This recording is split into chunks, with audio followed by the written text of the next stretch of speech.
苗栗南中偏僻山间隐藏的花园，原本竟是一座煤矿厂。爸爸给我这个土地，给我这个矿场，那我重新再利用。那么我现在还是一样在采矿，我采的是观光的矿。停产的煤矿荒废了好几年，陈桂文从父亲手上接下矿场，打造成独一无二的观光庭园，竟意外成了热门景点。咔大的意思哈，它翻成中文的话就是第一片的片，第一片巷道。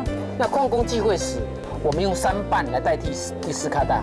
矿场遗迹诉说丰富的历史，早年矿工辛苦生活，也在这里留下片片影迹。他穿衣服的话，他会流很多汗，那么他就会把衣服粘在身上，就会起那个疹子。80%他们都是裸体在工作的。